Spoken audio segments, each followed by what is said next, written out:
A Christmas Carol. Origin, England. Themes, redemption, transformation, kindness, and justice. A miserly old man's Christmas Eve transformation through supernatural visitations that reveal the power of compassion and human connection.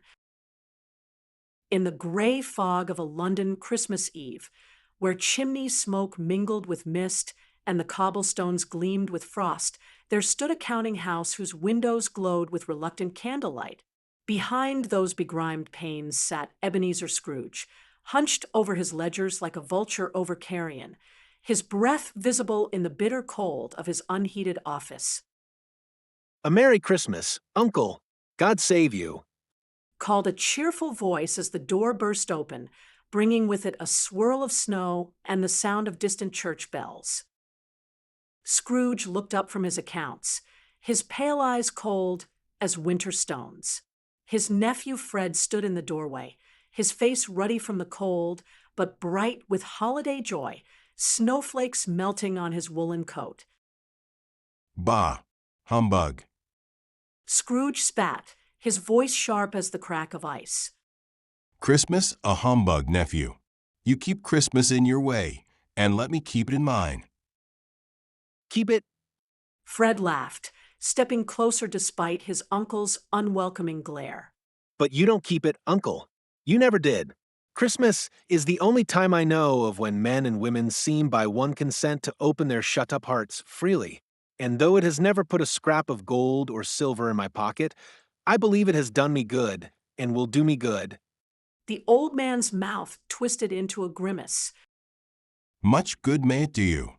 What right have you to be merry? You're poor enough." "What right have you to be dismal? You're rich enough." Fred countered, his eyes twinkling with good humor.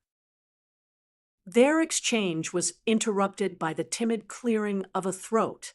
Bob Cratchit, Scrooge's clerk, sat shivering at his desk in the adjoining room, trying to warm his hands at a single candle, for Scrooge kept the coal box in his own chamber. And so surely as the clerk came in with the shovel, the master predicted that it would be necessary for them to part. "You'll want all day tomorrow, I suppose?" Scrooge snarled at his clerk. "If quite convenient, sir." Bob replied meekly, wrapping his thin coat tighter around his shoulders.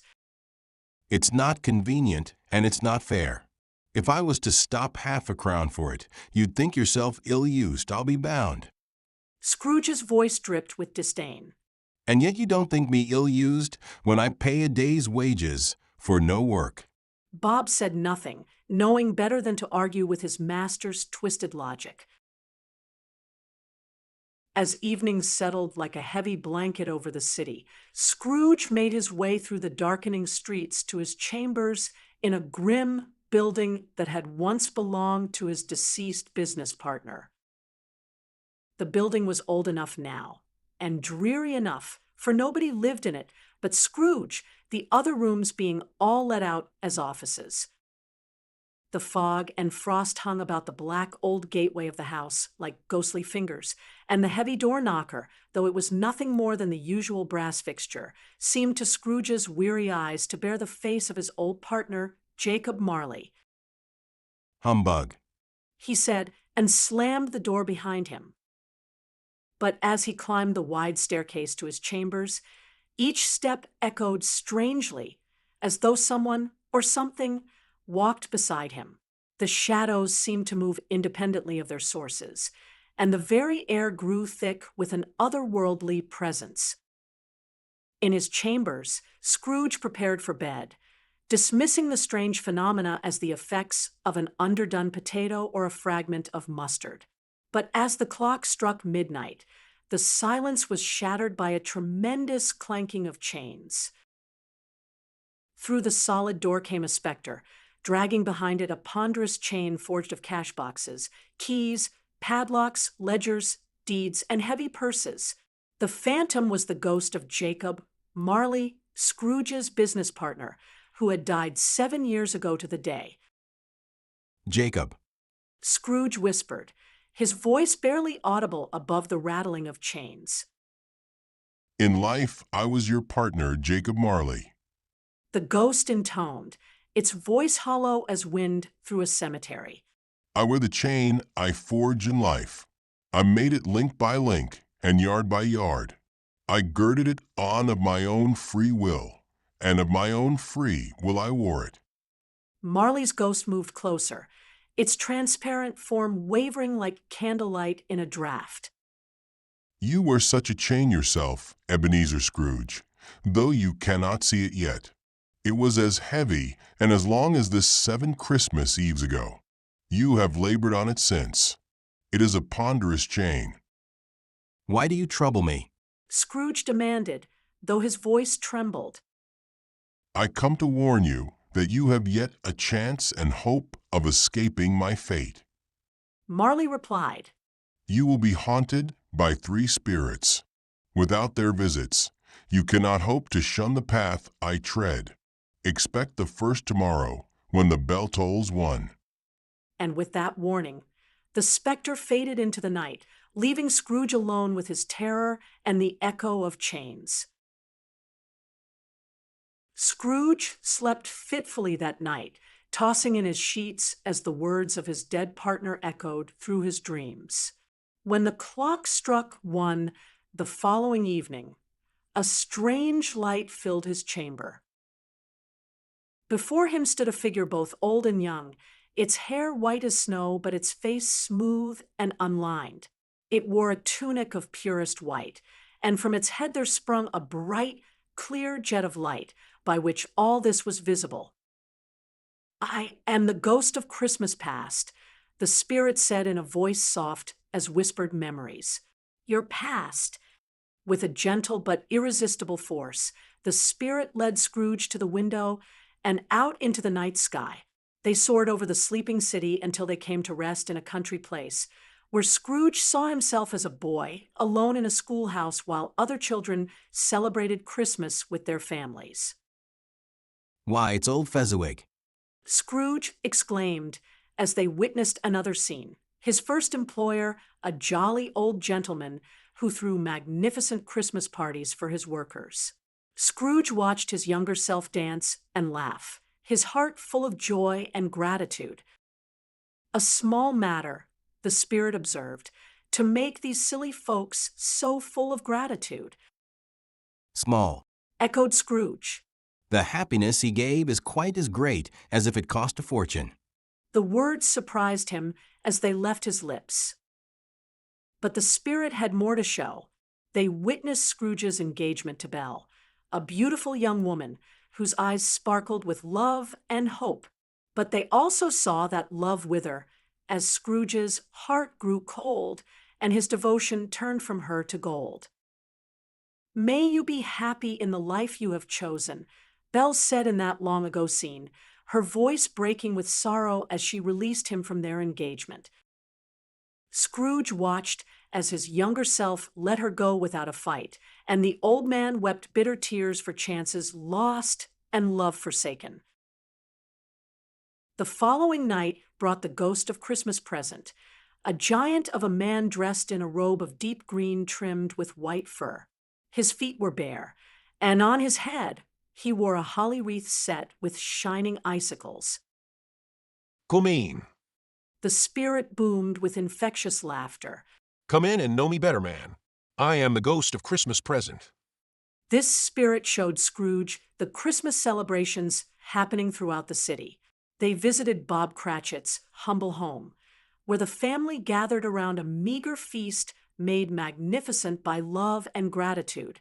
There sat Tiny Tim, Bob's youngest son, frail but radiant with joy, his crutch beside his chair. God bless us, everyone. The boy said, raising his small cup in a toast. Scrooge's heart lurched. Tell me, spirit, will Tiny Tim live? The ghost of Christmas present turned its penetrating gaze upon him. I see a vacant seat by the chimney corner and a crutch without an owner, carefully preserved. If these shadows remain unaltered by the future, the child will die. No, no. Scrooge pleaded. Oh no, kind spirit. Say, he will be spared. But the spirit only echoed Scrooge's own cruel words. If he be like to die, he had better do it and decrease the surplus population. They visited Fred's home, where Scrooge's nephew celebrated with his wife and friends, toasting his absent uncle with pity rather than malice. I'll give him his health for all that, and Christmas too. Though he be 100 years of Scrooge. As the night waned, the spirit began to age before Scrooge's eyes, and from beneath its robes emerged two wretched children, a boy and girl, yellow, meager, ragged, scowling, wolfish. This boy is ignorance. This girl is want. The spirit warned. Beware them both, but most of all beware this boy. As the spirit and the wretched children faded into the darkness, Scrooge felt a cold dread settle upon him. The final visitor came as the clock struck 12, the ghost of Christmas yet to come, a solemn phantom draped in a deep black garment that concealed its form entirely. It spoke not a word, but pointed with its outstretched hand. They stood in the city streets, where businessmen discussed someone's death with casual indifference. It's likely to be a very cheap funeral. One said. I don't know of anybody to go to it. In another scene, Scrooge watched as charwomen and laundresses sold the very bedclothes and possessions of the deceased man, having stripped them from his corpse without ceremony or remorse. Before I draw nearer to that stone to which you point, Scrooge said, his voice shaking as they approached a neglected graveyard. answer me one question. Are these the shadows of the things that will be, or are they shadows of things that may be only? But the phantom gave no answer, only pointed to a weathered gravestone. With trembling fingers, Scrooge traced the letters carved there, Ebenezer SCROG. No, spirit. Oh, no, no. He cried, falling to his knees. I will honor Christmas in my heart and try to keep it all the year. I will live in the past, the present, and the future. The spirits of all three shall strive within me. I will not shut out the lessons that they teach. He grasped the phantom's robe, pleading for mercy, for another chance. The world seemed to spin around him, darkness giving way to light, and suddenly he found himself in his own bed.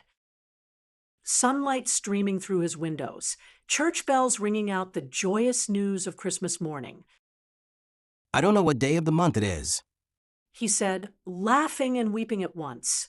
I don't know how long I've been among the spirits. I don't know anything. I'm quite a baby. Never mind.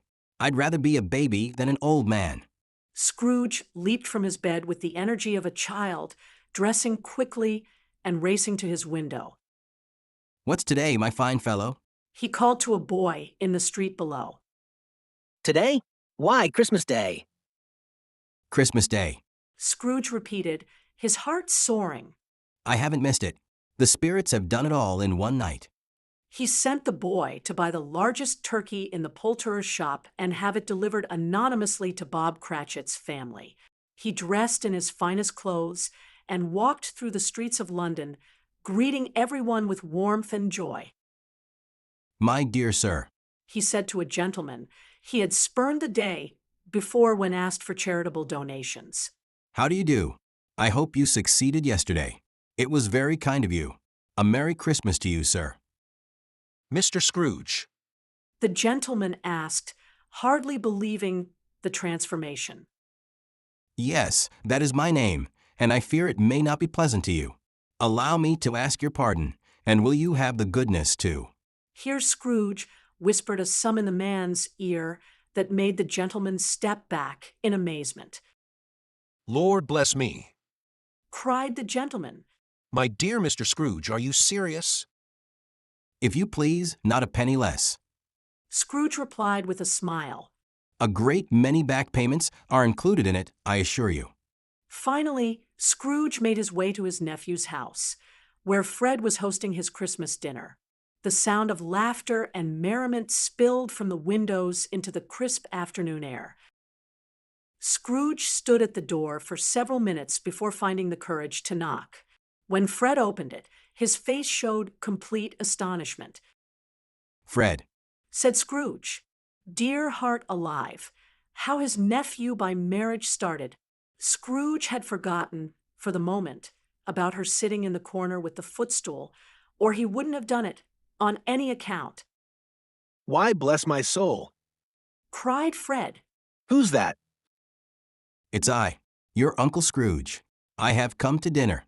Will you let me in, Fred? Let him. It is a mercy Fred didn't shake his arm off. He was at home in 5 minutes. Nothing could be heartier. His niece looked just the same as when he had seen her last. So did everyone when they came. Wonderful party, wonderful games, wonderful unanimity, wonderful happiness. As dawn broke over London on Boxing Day, the city stirred to life once more. Scrooge arrived at his counting house early and sat waiting for Bob Cratchit, who came in late, expecting to face his master's wrath. Hallo. Growled Scrooge in his accustomed voice, as near as he could feign it. What do you mean by coming here at this time of day? I am very sorry, sir. Bob stammered. I am behind my time. You are? Yes, I think you are. Step this way, sir, if you please. Bob's heart sank, certain he would be dismissed. But as he followed Scrooge into the office, the old man's expression suddenly brightened. A Merry Christmas, Bob. He said, clapping him on the back with such force that Bob staggered. A merrier Christmas, Bob, my good fellow, than I have given you for many a year. I'll raise your salary and endeavor to assist your struggling family, and we will discuss your affairs this very afternoon over a Christmas bowl of smoking Bishop Bob. Bob's knees knocked together. He had momentarily thought that Scrooge had lost his mind. Are you quite well, sir? He asked with concern. Quite well, quite well. Scrooge laughed. And quite generous too, Bob. Quite generous indeed. From that day forward, Scrooge was better than his word. He became as good a friend, as good a master, and as good a man as the good old city knew, or any other good old city, town, or borough in the good old world. Some people laughed to see the alteration in him, but he let them laugh, and little heeded them. He kept Christmas with all his heart, becoming like a second father to Tiny Tim, who did not die, but thrived under Scrooge's care and generosity. And every Christmas thereafter, Scrooge would remember the lesson of those three spirits, that we are all connected, that kindness costs nothing but enriches everything, and that it is never too late to begin again. As Tiny Tim observed in years to come, when he grew strong and tall, God bless us, everyone. cultural context, and legacy. Dickens's A Christmas Carol fundamentally shaped how the English-speaking world celebrates Christmas, emphasizing charity, family gatherings, and social responsibility. The story's call for compassion toward the poor and vulnerable continues to resonate during holiday seasons worldwide, inspiring countless adaptations and serving as a moral touchstone for discussions about wealth inequality and human dignity. Even today, the phrase Scrooge remains synonymous with miserliness, while the story's message of redemption offers hope that hearts and societies can change for the better.